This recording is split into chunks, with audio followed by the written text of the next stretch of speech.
Yo, yo, yo, what up, what up? We are back again. It's your boy Dayvito, and we are Dead Religion. And I am not alone. I got the real deal Creole with me, Jerome Colbert. Say what's up to the people, man. What's going on, good people? We're back again just to share some love with you guys. And as always, we're here to talk about the things that people don't want to talk about. That's right, man. We in your face, man. But it's not just us today, man. We got special guests today. And listen, if winning had a name, it'd be called Dub Melton, man. What's up, baby? How you doing today? So I'm doing good. Glad to be here. Awesome, man. Glad to hear you, man. Yeah. And last but certainly not least, man, if Swagger had a ministry, he'd be the lead pastor. We got Jeremy Baker in the building today, man. How you doing, Pastor? I'm good, man. Yeah. Thanks for having me. Absolutely. So today we want to talk about a topic that is near and dear to my heart because I do have a teenage daughter. Youth ministries in churches nowadays seem to be kind of dwindling. I remember when I was growing up and we had just strength in numbers, and now it kind of seems like I've been to churches where maybe the numbers aren't so thick anymore, right? Yeah. And so the name of this episode is going to be called New G's versus OGs. That's right. We are old school. Although we look young, the babyface assassin is still old school. And so we wanted to kind of tackle some topics today in regards to how to bridge that gap and really just kind of talk about what's going on with some of these old heads and some of these adults now that used to be young generations, and now obviously the new generation that's coming up here as well. As always, we like to start our episode off with the Bible scripture. Today's Bible scripture is found in 1 Timothy 4:12. Don't let anyone think less of you because you are young. Be an example to all believers in what you say, in the way you live, in your love, your faith, and your purity. Man, that's one of my favorite verses, especially when I was coming up and these folks were trying to tell me I couldn't do things, or I shouldn't be on the stage, or I shouldn't be talking about this. I think it's one of the things I tell my daughter. She's a 13-year-old, all day, every day. Look, the way you live your life, the way that you exemplify who you are and who we are, that's the most important thing that carries the most weight. So honored that you guys are on the show today. We are here live in Elevate Life Church out in Frisco, Texas. If you don't have a church, you should definitely come to our church. And if you have a young one that is probably trying to figure out what to do next, man, get him off the sticks, man, and tell him to hop on over here, man. We got a Bible verse or two for him as well. So the big question of the day, what's the biggest issue that's facing our youth today? What you think? What you got? Man, honestly, man, I'm really excited about this episode because for me, I'm an OG, but I have some of that new sauce flavor with the new G's. But I don't have any kids yet. So this topic right here is going to be near to dear to me, where I can help, just gain some of the knowledge and the wisdom that these two fine gentlemen have right now, where I can, serve that in what I want to do with my family when it grows. So God knows my heart in that area, and I know he's getting ready to expose a lot of things for my family. And I'm just excited about it, man. So looking forward to it. Awesome. Dub, I know you got a small son, right? Yeah. I got a 2-year-old, so I know there's a lot to learn, a lot of things I'm going to face and go through.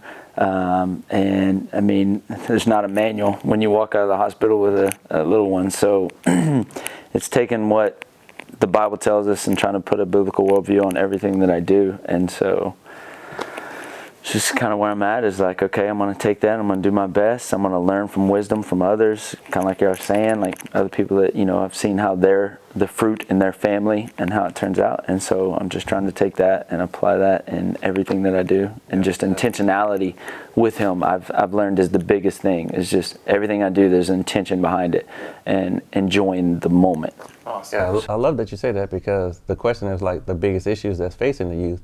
And I think just from an outside view is the parent engagement when it comes to some of the disconnections that are happening. So you being involved and being hands-on, that leads the way. So that's amazing. That's key. Yeah. Pastor Jay, I know you have you got 2 boys, right? Yeah. And they're in that teenage years, right? One is, yeah. So first of all, thank you, Dave and Jerome, for having us on. Grateful, man. You guys love this, what you guys are doing, what you guys represent, man. Love that you love the Lord, you love your family, and that you're kingdom minded. So I've got a 13-year-old and I've got a 19-year-old. So I'm a little older than you guys. So I've raised some young men, and I'm still raising one. 19, you're pretty much grown. You give counsel, you give some wisdom, you help guide. But at 19, he wants to be like, hey, Dad, I'm working full time, paying my own bills. Just help me along the journey. I don't need a coach as much as a 13-year-old. But with that said, I think there is a difference going on right now in this generation than maybe what generation that we grew up in. When we were younger, maybe the issues were missing the waste paper basket trying to shoot, a wad of paper across the classroom. That was maybe one of the biggest issues that I faced when I was in school. Maybe acting like a class clown, being tardy. But today, if you think about it, these are some really big issues. Suicide is at an all-time high. I mean, close to 100 kids a day in America give up on life, and they'll put a noose around their neck, a gun to their head, pills down their throat, and they'll give up. And so that's a real big issue today that we're facing. Another big issue is teen pregnancy. Every hour in America, 80 young people, find out they're pregnant, teenage girls, every hour. Wow. So, we have the highest teen pregnancy rate in all of the civilized world, the United States of America. So we've got that issue. We've got gang violence at an all-time high. We've got identity crisis. Kids don't know who they are. They don't know if they're male, female. They don't know the flavor of the week. It could change. So we've got those issues. So there's a lot of different issues, I think, today that young people are facing than maybe what we face. Not that it wasn't gangs or suicide or, drug addiction, alcoholism. Not that none of that was around when we were kids. But I think today it's at a level that, how in the world did it even get to this level? And some of that is, I know we're going to dial some of this in, but some of that is, I think, is, no father figure. Yep. They need some strong role models, yep. Not just, praise God for the ones that are out there that are, movie stars, athletes and all that are representing, but you got some out there that, just doing whatever, and kids are following them. Oh, yeah. So when I think about some of the problems, I think man, we've got to call attention to the issue at hand, where we've got to have some people that know how to lead, know how to be a role model, and so. I'm just throwing some ideas out, some statistics out that, and some ideas. How do we address these issues? How do we fix this stuff? I'm glad that you mentioned that, because when I was growing up, I remember there was a guy that committed suicide right across the street from our school. He just shot himself in the head. My sister had another guy. We visited him in the hospital. He shot himself in the head, and it was related to love, right? Like the girlfriend didn't want to be with him no more. You know what I'm saying? So it's like, oh, I'm off myself, right? Yeah. But the suicide issues that we're having now aren't necessarily breakups anymore, as much as they're bullying or being targeted for certain things. And even social media, which I know we'll dive into the whole social media aspect in regards to how it impacts our youth. What are some things that in a church environment, what are some things that are really contributing to kids, maybe their depression, or maybe that kind of starts them on the road to suicide? Yeah, for me, from just some years I know, I think there's a pivotal age. I think there's the elementary age, right? That first grade through fifth grade. That's kind of like just enjoying life. Man, whatever. When I was a kid, it was G.I. Joe and Transformers and Hot Wheels, riding bikes and jumping ramps and, playing Star Wars, but now we got video games, we got social media, we got technology. So you got that. Then they jump from a fifth grader to a sixth grader. Well, now the mindset has changed. Now I'm 10, 11 years old. All of a sudden now I'm in this middle school world where it's 6th, 7th, 8th grade, and I've got to find out where I belong in the school forum of cool factor. Am I going to be in the in crowd? Am I going to be pushed out? Am I going to be accepted? Are people going to like me? Will I have friends? So they got all of a sudden some things start changing. So Transformers, OG, G.I. Joe starts going on the back burner. Now it's about what my outfit looks like. Who my friends are.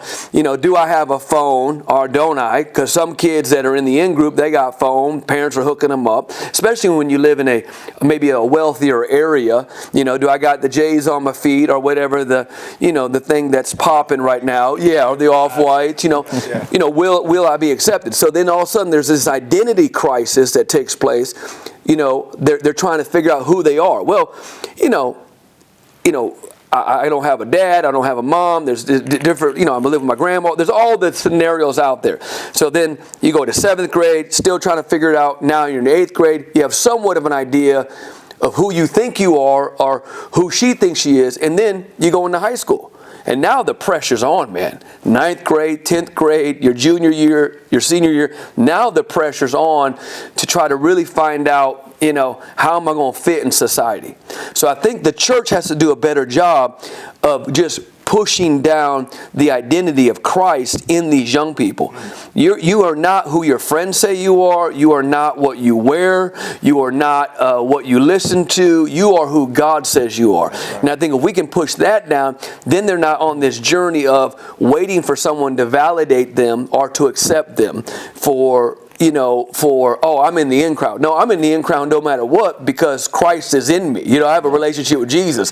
So I don't need you to tell me if I'm in the in crowd. If you don't know Christ, you're not in the in crowd. We got to reverse the script a little bit, the peer pressure, And so I think identity is a huge thing. Even, I know it was when we were kids, but even more than ever right now with the transgender stuff. And again, I know we're not trying to make it political or anything, but I'm just saying, man, God made male and female, And then kids start getting confused because they're just trying to follow whoever. Oh yeah, you're probably like this. When your sexuality, you're probably like this. And all of a sudden, we take that kid takes that one thing that one person said, and they hold on to it as its gold, and it's their identity, and they run their whole life like that. All right. Do you think it's more an identity or more acceptance? I think we all long for acceptance and validation and someone to appreciate us. I think we all long for that. So I think probably acceptance that turns into identity. It's probably a layered, with my own personal experience working with teenagers. I've been working with teenagers for 20 years. So youth pastor in Oklahoma, youth pastor in Connecticut, youth pastor here, youth pastor in Tulsa, Oklahoma. So I've had some experience, but it's probably, also I think they're just, everybody wants to be accepted. I don't care who you are. You go to school, man, you go to a 5A school with 2,000 students, you just want someone to know who you are. And I think the church in large has done a good job, but I think we got to dial it in more to really disciple kids and let them know that, man, hey, listen, just because you're following a crowd, that's cool, but you better know where that crowd is going at the end of the day, because everybody can follow a crowd. That's right. But you got to follow the right crowd, the right tribe, And so if I'm going to follow the tribe, I want to follow the tribe that's leading to the, the promised land, not the tribe that's leading down to destruction, So, man, I sure hope that the audience is catching all of this wisdom that Pastor Jay is allowing us to hear. Because he mentioned like identity. Identity is a big problem for our kids.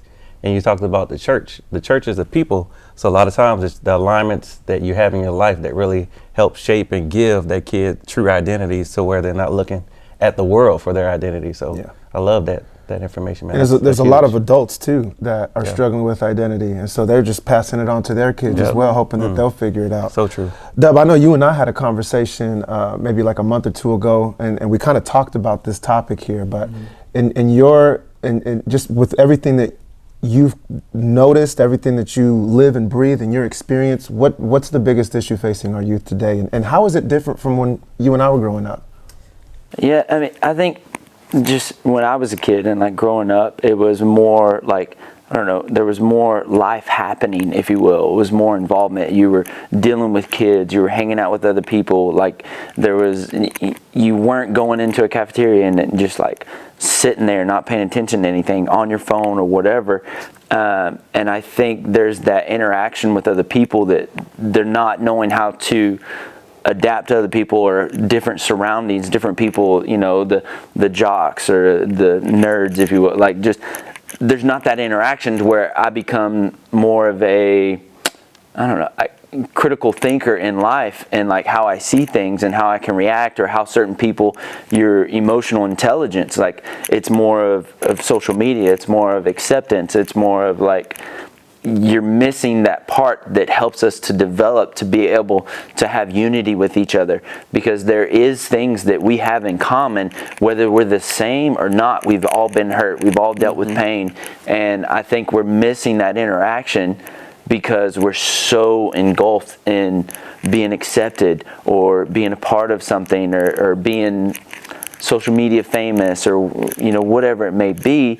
And I feel like people inside, they don't know how to handle it. And like we were talking, like suicide, they don't have anyone that they've got a relationship with to be able to have those conversations or those deep moments. So that's the only thing they know, and that's what they see, and that's what's advertised. And like, it just puts them in a state of like, they're lost and they're looking for something. And that's where like, it's a big issue that like people need to put things to the side and be intentional and be on purpose with everything that you do with kids. Because if you miss that, they grow up and they become young adults. And unfortunately, some of the parents that are out there today, they're young and that's how they grew up. And now they don't know how to handle a kid because they never dealt with those as they were growing up. And it's a miss.